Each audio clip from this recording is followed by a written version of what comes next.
হযরত আলী ইবনে আবি তালিব রাদিয়াল্লাহু তাআলা আনহু বলেন, ও নবীর উম্মত, তোমরা পাঁচটা জিনিস শিখিয়া রাখো, পাঁচটা জিনিস শিখিয়া রাখো। ওই পাঁচটা জিনিস শিখিয়া রাখলে তোমাদের দুনিয়া আখিরাত সফল হয়ে যাবে। এই পাঁচটা জিনিসের মধ্যে প্রথম নম্বর হলো, তোমাদেরকে যখন কোনো ব্যক্তি পাপের দিকে ধাবিত হবে, তোমাদের জিন্দেগির সমস্ত পাপ কর্মে নিয়ে তোমরা চিন্তা ফিকির করো। অর্থ হলো তোমরা পাপ থেকে বাঁচো, তোমরা পাপ কর্ম থেকে বাঁচো। পাপ যখন করবে তখন তোমরা ওই পাপের জন্য আমি রব্বুল আলামিনের কাছে অনুতপ্ত হও, মাফি চাও। দুই নম্বর হলো, আল্লাহ পাক রব্বুল আলামিন যখন ওই ব্যক্তি কোন বিপদগ্রস্তর মধ্যে ওই ব্যক্তি যখন আল্লাহ পাক রব্বুল আলামিনে আপনার তার উপর কোন মুসিবত দান করে দিবেন, তখন ওই ব্যক্তি যেন আল্লাহ পাক রব্বুল আলামিনের মুসিবতের উপরে ধৈর্য ধারণ করে। তিন নম্বর হলো, ওই ব্যক্তিকে যখন কোন ব্যক্তি কোনো কিছু জিজ্ঞাসা করবে, যখন সে পারবে না তখন লজ্জা না করে সে বলতো আমি জানি না। চার নম্বর হলো, যে কোনো ব্যক্তি যদি কোনো কিছু জানে না তাহলে সে ওই ব্যক্তি ওই জানার কথাটা, যেটা জানে না ওটা জানার জন্য সে শিক্ষা অর্জন করত, শিক্ষা অনুভব করত। যেটা জানে না ওইটা জানার জন্য সে আপনার যতটুকু মেহনত এবং মুজাহাদা করার প্রয়োজন কতটুকু মেহনত মুজাহাদা করে জানতো। চার নম্বর হইল, আল্লাহ রাব্বুল আলামিনের আশা এবং ভরসা রাখতো। আল্লাহ রাব্বুল আলামিন পাঁচ নম্বর হলো, আল্লাহ রাব্বুল আলামিনের উপর তার আশা থাকতো যে আমি আল্লাহ পাক রাব্বুল আলামিনের উপর আশা রাখতেছি, আল্লাহ পাক রাব্বুল আলামিনে আমাকে মাফ করে দিবেন।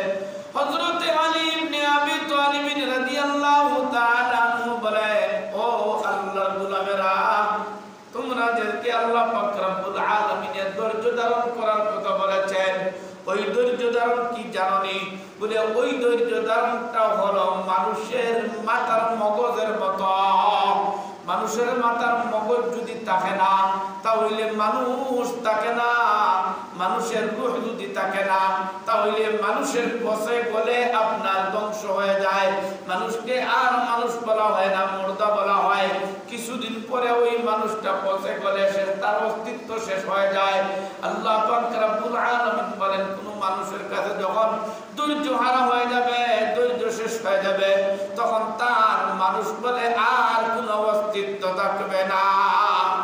মানুষ বলে তার কোনো আর অস্তিত্ব থাকবে না। মানুষ যখন ধৈর্য ধারণ করতে পারবে তখন আল্লাহ পাক রব্বুল আলামিন তার সবকিছু সহজ করে দিয়ে দিবে। মানুষ যখন ধৈর্য ধারণ করতে পারবে, ধৈর্য ধারণ করা শিক্ষা করবে, তখন আল্লাহ পাক রব্বুল আলামিন তার সব কিছু সহজ করে দিবেন। ওই ধৈর্যের মাধ্যমে মানুষের ব্রেইন দ্বারা সবকিছু যেভাবে কন্ট্রোল করতে পারে, আল্লাহ পাক রব্বুল আলামিন বলেন, বান্দা তুমি যদি ধৈর্য ধারণ করে শিখো তাহলে ওই ধৈর্য ধারণের মাধ্যমে তোমার সব সমাধান হয়ে যাবে। আল্লাহ পাক রব্বুল আলামিন বলেন, মানুষ যখন ধৈর্য ধারণ করবে, ওই ধৈর্য ধারণ শিক্ষা অর্জন করবে, ধৈর্য ধারণ করতে পারবে, ওই ধৈর্য ধারণ করার কারণে মানুষের সমস্ত আযাব দূর করে দিয়ে দিবে। ইয়াজিদ ইবনে বাখশি রাদিয়াল্লাহু রাহমাতুল্লাহি আলাইহি বলেন, ইয়াজিদ ইবনে বাখশি রাহমাতুল্লাহি আলাইহি বলেন যে মানুষ ধৈর্য ধারণ করলে কিভাবে তার সমস্ত আযাব এবং গজব থেকে মাফ হয়। দেখেন, ইয়াজিদ ইবনে বাখশি রাহমাতুল্লাহি আলাইহি বলেন, মানুষকে যখন কবরের মধ্যে রাখা হবে তখন নামাজ থাকবে মানুষের ডান দিকে, যাকাত থাকবে মানুষের বাম দিকে, আর দান সদকা খয়রাত মানুষের উপর দিকে থাকবে, আর মানুষের ধৈর্য থাকবে মানুষের সমস্ত শরীরকে বেষ্টন করে। রাসূল করিম সাল্লাল্লাহু আলাইহি ওয়াসাল্লাম বলেন, ধৈর্য এমন ভাবে মুর্দাকে কবরের মধ্যে বেষ্টন করে রাখবে, ধৈর্যকে আল্লাহ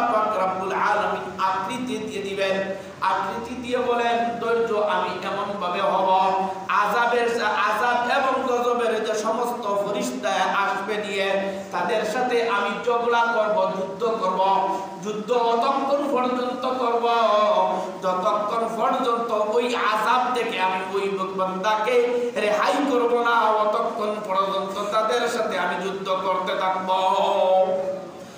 ইন্নামা ইউওয়াফাস সাবিরুন,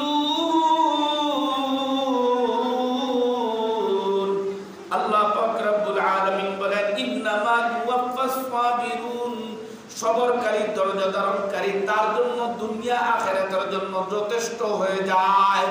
ইন্নামা ইউওয়াফাস সাবিরুনা আজরাহুম বিগাইরি হিসাব। আল্লাহ পাক রব্বুল আলামিন বলেন গোলাম রে, তুমি মুসিবতের মধ্যে পড়ো না কেন, যে অবস্থায় থাকো না কেন, ওই মুসিবতের মধ্যে পড়ে, অভাব অনটনের মধ্যে পড়ে, সুখ দুঃখ সুখ হয়ে অবস্থায় তোমরা যদি আমি মাওলার ইবাদত করো, আমি মাওলার ইবাদত করার কারণে আমি আল্লাহ পাক রব্বুল আলামিন এই দুর্যোগের কারণে তোমাদেরকে বেহিসাব আমি দান করে দিয়ে দিব। এই দুর্যোগ ধারণ করাটা তোমাদের নাজাতের উসিলা হয়ে যাবে। হযরতে আযমি রাহমাতুল্লাহি আলাইহি বলেন, আপনার ওই ধৈর্য ধারণকারী ব্যক্তিকে আল্লাহ পাক রব্বুল আলামিন অগণিত অসংখ্য বিনা হিসাব পুরস্কার দান করে দিবেন। তাফসীরের কিতাবের মধ্যে লেখা আছে, তারা নামাজ পড়ে, রোজা রাখে, হজ করে, যাকাত দেয়, কিয়ামতের ময়দানে তাদের নামাজ হিসাব করা হবে, যাকাত হিসাব করা হবে, অন্য সমস্ত নেক আমল হিসাব করা হবে, সব হিসাব করিয়া তাকে তার সওয়াব দেওয়া হবে। কিন্তু দুনিয়ার মধ্যে যারা ধৈর্য ধারণ করেছে, ওই ধৈর্য ধারণকারীদেরকে আল্লাহ পাক রব্বুল আলামিন ডাক দিবেন, আসো আসো আসো, তোমাদের কোনো হিসাব করা হবে না, তোমাদের নেক আমলকে আমি ওজন করা হবে না, তোমাদের নেক আমলকে আমি কোনো ওজন করব না, তোমাদের যা ইচ্ছা আমি রব্বুল আলামিন খুশি হয়ে তোমাদেরকে দান করে দিব। ইন্নামা ইউওয়াফাস সাবিরুন, সাবিরুন ধৈর্য ধারণকারী, আজরাহুম উজরত প্রতিদান দান করে দিবা। কিভাবে বলে বিগাইরি হিসাব, আল্লাহ নিজেই বলতেছেন কোন হিসাব ছাড়া, হিসাব ছাড়া আল্লাহ পাক রব্বুল আলামিন তোমাদেরকে দান করে দিবা। মান ইয়ামাল সুআন ইউজজা বিহি, মান ইয়ামাল সুআন ইউজজা বিহি। কোরআনে কারীমের অন্য আয়াতের মধ্যে আল্লাহ পাক রব্বুল আলামিন বলতেছেন, যে ব্যক্তি বদ আমল করবে, ওই বদ আমল করার কারণে তার প্রতিদানের দুনিয়ার মধ্যে আল্লাহ পাক রব্বুল আলামিন শাস্তি দান করে দিবেন। সাহাবা কেরাম জিজ্ঞাসা করলেন, ইয়া রাসূলুল্লাহ, ইয়া হাবিবাল্লাহ, এই দুনিয়ার শাস্তির কারণে কি ওই ব্যক্তির আখিরাতের মধ্যে আর শাস্তি হবে না? জনাব রাসূল মাকবুল সাল্লাল্লাহু আলাইহি সাল্লাম উত্তর দিয়ে বলেন, ও আমার সাহাবা কেরাম, বান্দার যে বান্দার গুনার কারণে, যে বান্দার অপকর্মের কারণে ওই ব্যক্তির শাস্তি দিবা, ওই শাস্তির বদৌলতে ধৈর্য ধারণ করতে পারে যদি, তাহলে এর বিনিময়ে আখিরাতের মধ্যে আর কোনো শাস্তি দিবা না।